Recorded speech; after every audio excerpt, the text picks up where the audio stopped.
For joining us today or this evening, wherever you are in the world and whatever time it is.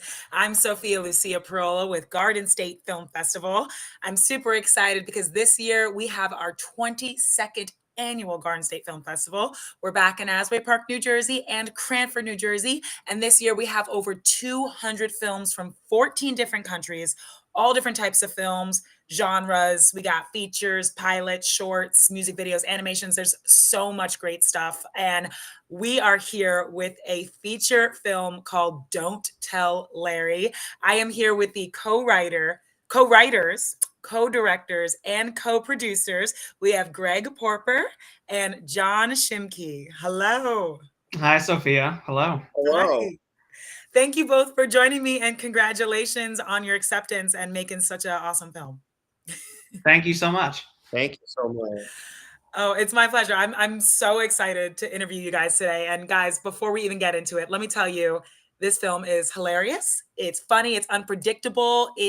I've never seen a story like this before. And it has 5 nominations at Garden State Film Festival. So yes, big congratulations to you both. And a round of applause. Thank you. Yes, Thank of you. course. Before we get into it, can you both just tell me a little bit about yourselves? Introduce yourselves briefly for me and the audience. Sure. John, you want to start? Sure. Well, my name's John. I work a lot as a television editor. I've done a lot. I do writing and directing independently in the past. I worked in a lot of reality TV. I was the lead editor of Red Table Talk, Jada Pinkett Smith's talk show. But my passion is definitely narrative cinema. And when Greg and I met, we connected on that, and we've been writing and directing together for, put me on the spot now, I guess maybe 6-7 years. Greg will probably know, but that's kind of me in a nutshell. What a nutshell that was. Amazing. Thank you, John.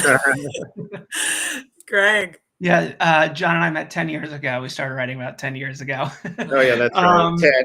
Took off a few years there. Time flies when you're having fun. Yes, exactly.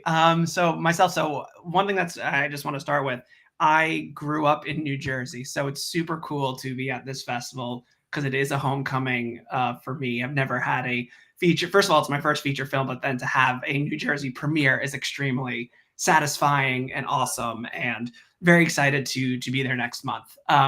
So I've been out in LA for over 12 years. I've worked as a freelance writer, director, producer. I worked in development for years at various production companies. I've worked in post as a story producer, working in different documentaries. I would say I've kind of done a little bit of everything. I've done just also, I've worked a lot with like different social media influencers in creating content for their channels, or if they're given a budget to work, from a production company to make something and they're not sure what that is, like they bring me on and I can kind of help creatively, bring the project to life, bring whatever their vision is to life. And then I've produced and developed shows for Netflix, Fox, ESPN, MTV, True TV, Viceland, Discovery Plus, so like a little bit of everything. But again, really, this Don't Tell Larry movie is something that John and I have been working on, since 2018, the movie element. And it started off as a web series that we made, several years before then. So it's a labor of love, and it's really exciting that it's now like actually starting to be shown to audiences all over the place.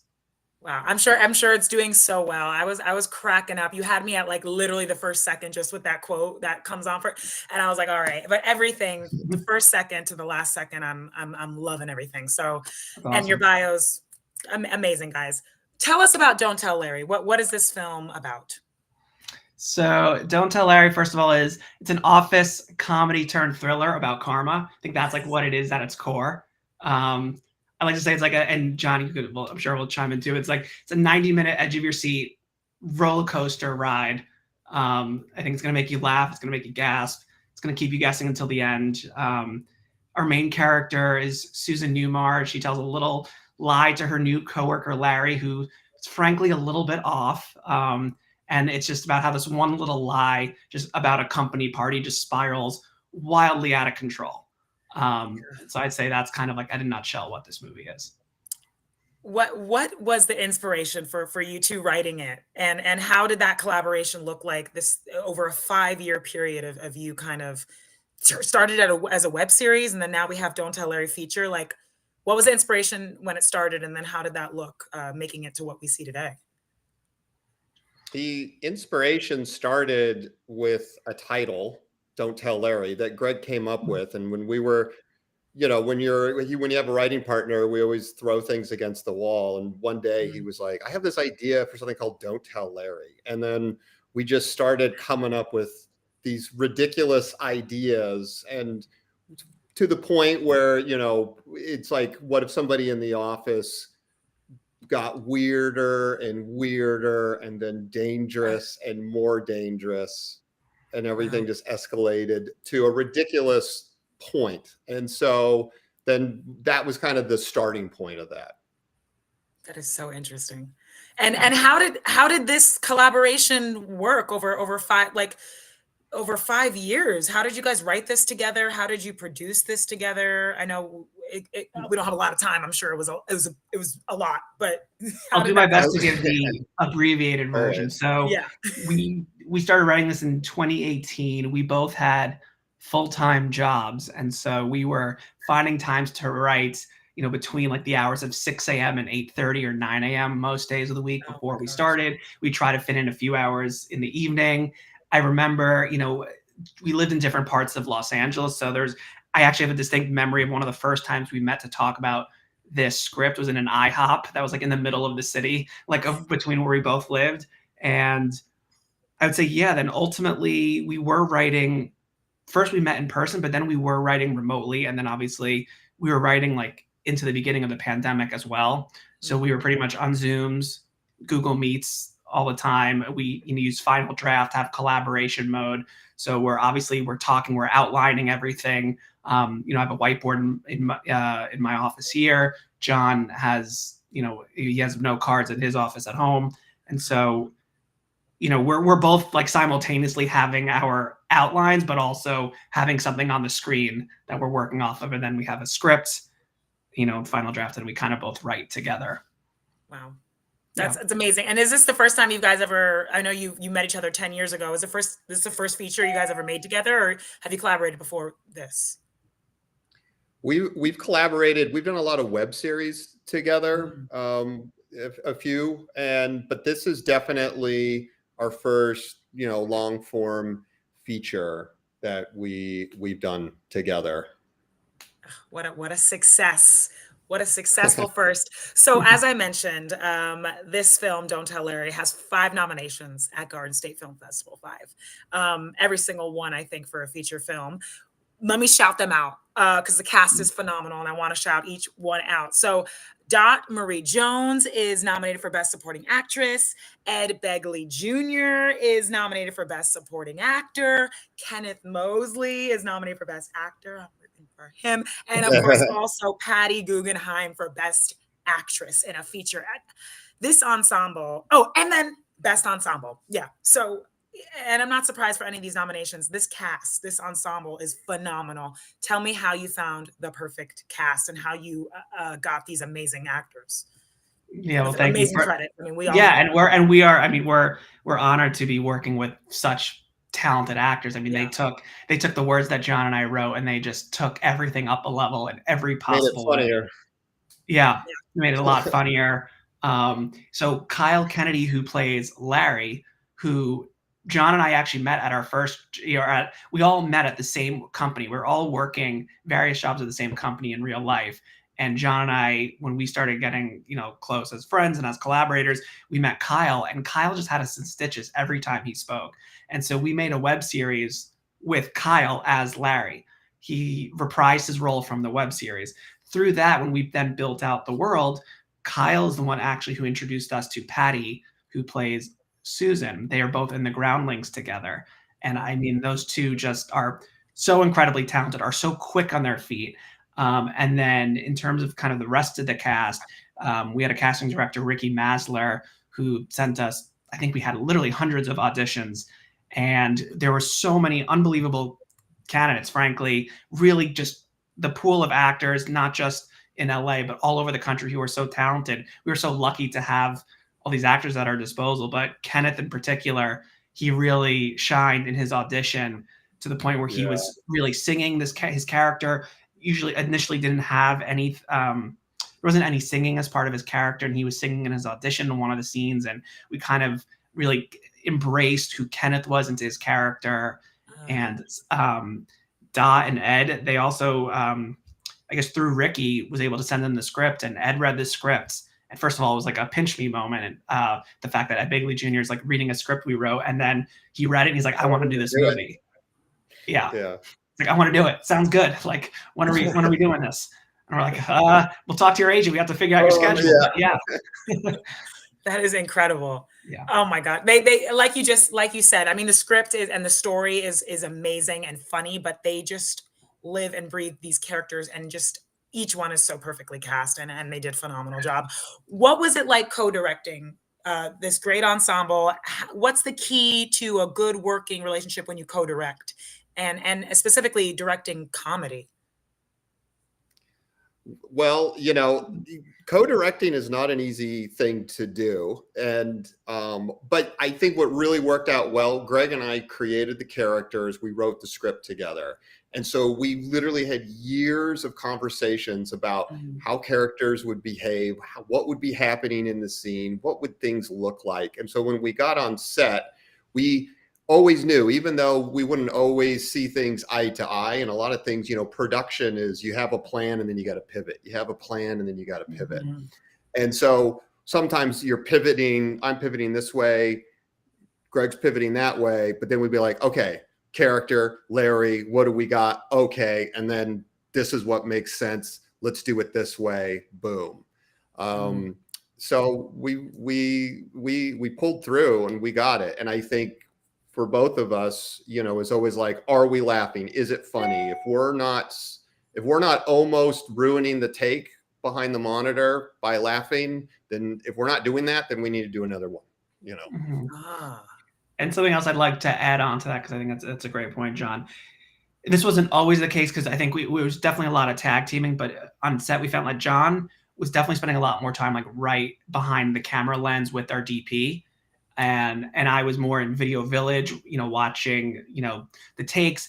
I tend to focus a lot on the performances, giving alt takes for improv, kind of working on the comedy. John's there making sure we're getting those shot lists, because John also edited the movie. So, and again, we both, and vice versa. There's times where I'm in front of the camera, John's in Video Village, but also having us like at all times, whether it's the certain shot or the performance, like it's being covered one way or the other. And sometimes, both of us have directed things, on our own.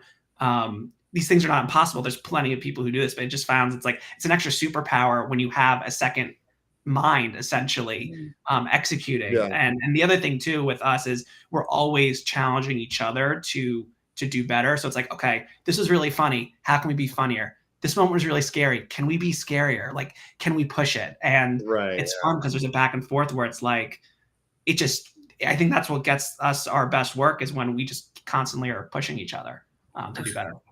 Love that. I'm learning so much just hearing you guys talk about the making of this film and how you guys work. But I really want to know, I mean, you both have such extensive careers and bios. You mentioned a lot of them earlier, but I won't even go into it. But yeah, I wrote a bunch down. But you look at these two bios, guys. They're amazing. What would you say you've learned? I know you've learned a lot, but like one thing that is so important that you've learned throughout your career, and even through making this feature, Don't Tell Larry, that you can kind of, other filmmakers might take with them, or you take with you to your next project? What immediately comes to mind for me are a few things. One is to be patient, to have thick skin, and there's going to be a lot of rejection at all stages of production. It's going to come from reaching out to hundreds of potential investors and having the majority of them say no. It's going to be looking for the right location, the ideal location to film your office, and to try to negotiate with building managers to film at their offices for a certain price or at a certain date. It's going to be, in the distribution phase when you're ready to meet with distributors and you're looking for certain people to, to partner up with. So I'd say that's, a big thing too, is dealing with rejection. And then I think a lot of filmmakers know this, but the other thing too is to not be too precious with your work. So, John and I always like to say, it's like this script gets, you write the script and then you go into production, and essentially it's like you're almost like writing again, because so much changes. There's all these elements of production that you didn't foresee happening when you wrote the script. And then in the edit, so much of the movie gets rewritten in the edit that you couldn't see in production. Yeah. I would echo, my biggest thing is don't be precious about anything except, your story. And that, that to Greg, it's like you write the movie in the script, and then you write the movie in production, and you're not always going to get what's in your head. It's like, it's just the guide in your head of what you're going to make real in the real space from your creative energy. And then, when you get into editing, it's always like, that's how that take went. That I don't remember that being that way, And so you got to be precious about nothing. Even if you thought in production it was a great take and it wasn't, or it didn't go the way you thought it did, you figure it out in post. And then even when you're showing it to people, and always show your movie to people before you lock it. Get feedback from an audience, because if people are confused or it's not working, you need to understand, because you're so inside the bottle. You think it's funny, it makes sense to you, but if it doesn't make sense to the audience, then it's you have to change it. You got to rework it. You got to fix it. You're there to tell a story to an audience, and so if it doesn't make sense to an audience, you're not doing your job right. Telling your story to an audience. And that requires you to not be precious about anything at all. Yeah. Like, but let me explain to you why I did this, right? Like, there's no time for why that. they're doing that is because they're like, that doesn't make any sense. And Greg and I literally have been, our hearts got crushed many times showing it to test audience, and these are our friends too, or acquaintances. And it's like, sometimes it's strangers, it's going to work for them. It's definitely not going to work for anybody. So let's rethink this. But they don't care. It's in there, and they don't care that there was, $50,000 worth of production value that went into this shot. It's the shot of this insert that we got, 2 months later, works much better than the really complex shot. And it's great because they didn't know what went into it. Like you need an unbiased response, definitely before locking. So wholeheartedly agree with John on that. I'm happy you were on full, John, because I was here just like literally. I feel like I was at a good. I'm glad I didn't break up on the internet on that one. I felt good about that answer. This is gold. Such amazing knowledge. I just want to ask you guys one more question. And Greg, I mean, I loved seeing that you're from New Jersey, and we got a Jersey filmmaker represented, and you both just come in with such an amazing film. How does it feel having it at Garden State Film Festival, having these 5 nominations, and how do you feel about it being here at the 22nd annual Garden State Film Festival? I mean, it's super excited. It's an honor. I submitted my very first my very first short film to Garden State years ago. Did not get in, so it's very very satisfying now to have a project accepted in, and to come to New Jersey, and to have some family and friends from the New Jersey area also come and support our film and to support the festival. Wow, that's like many full circles for you, Greg. That's amazing. John, I know you're not a Jersey boy, but how's it feel having Don't Tell Larry here? I love being a part of, with new audiences. And even though I'm not from New Jersey, I love the East Coast. I've been to New Jersey before. It's a beautiful state. And I'm just very excited to be sharing Don't Tell Larry with a brand spanking new audience. I think the festival goers are going to love this movie, and they're going to be surprised. And And I can't wait in the audience with them and feel that energy with them as well. I think it's going to be a great time for everyone. I absolutely agree. Perfect way to end this off. Thank you both so much for taking the time with me to talk about this film. Thank you for making this film. I'm so excited for Garden State Film Festival audiences to watch it because it is just funny. It's a breath of fresh air. It's inspiring to makes me want to make film. It's just so many elements of it are amazing. So guys, let me tell you how you can see Don't Tell Larry. It will be screening Sunday, March 24th. The film block starts at 12:15 and it'll be at Asbury Hotel. Definitely check it out. And what an amazing honor that both of you will actually be there too. So hopefully I get to see you guys. Congratulations again and thank you. Thank you so much, Sophia. Pleasure talking with you. I agree. Bye. Bye. Bye.